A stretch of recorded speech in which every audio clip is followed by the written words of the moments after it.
Hi everybody, I'm Margaret Smith. I'm content editor for Worcester Magazine, and I'm just having a chat here on Worcester Common with Richard Snair. And what brought me over here, Richard, is you were playing some Harry Belafonte music. You were kind of like having a mobile tribute to Harry Belafonte these days.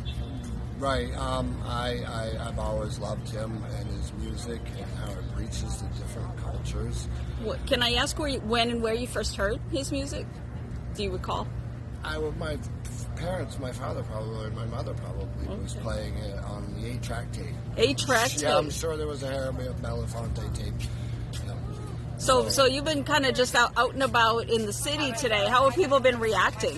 They love it. But I mean, it is on my playlist, so it plays once in a while, and most people smile as I walk by or something like that, but that's a usual thing. People seem to really in general, like his music. A lot of people associate, some of his songs to Beetlejuice, and they like the movie. That's right. And that's really brought it, Shake Sonora. Yeah. Two of them, and then you've got the banana boats. And everybody thinks of, Winona Ryder floated through the air with her ghost friends. But then people learn about the man, hopefully, and just in his work with Martin Luther King, and just, I don't know, there was one thing about he was going to be in a movie, but then there was a suggestion that he might have been in a romantic relationship with a white woman. That was horrible. Yeah, we can't have that. No, but I mean, but he did it.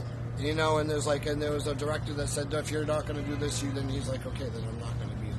Yeah. I wondered if you wouldn't mind if I changed the subject just a little bit, because we were also talking about that you yourself, among other things, you have been recovered from your struggle with substance use. I've been 4 years clean from opiates. I started later on in life. I didn't do it for long, but found out that, it was horrible, and I got clean. I did go to Passages in Worcester for a month. I ended up in Oakham, Massachusetts, at Dismas Family Farm for a year, and that's just what did it.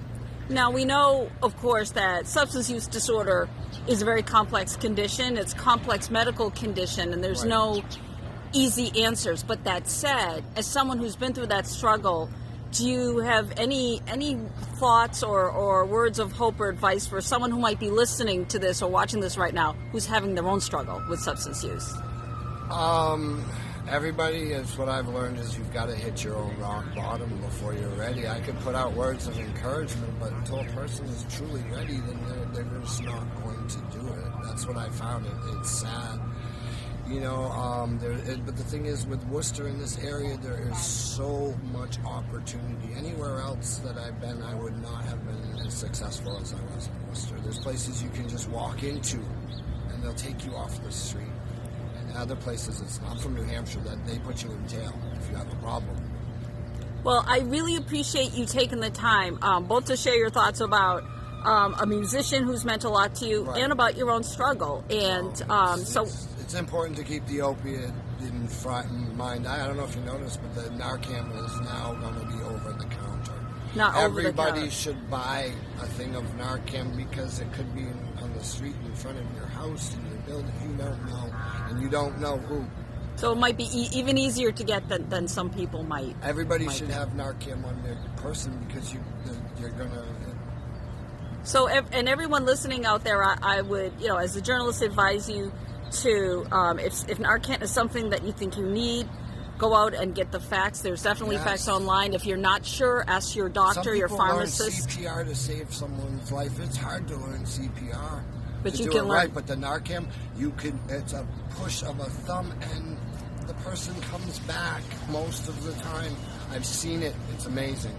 Thank you so much, Richard, and I really wish you the best out and about in your travels, and I know you try to help people wherever you find yourself. Everybody's helping me. I'm just trying to give back a little. Well, I appreciate that, and I appreciate everyone who watches and listens and checks out our coverage. You can find more at worcestermag.com. Thanks again, Richard. No problem. Have a great day. You too.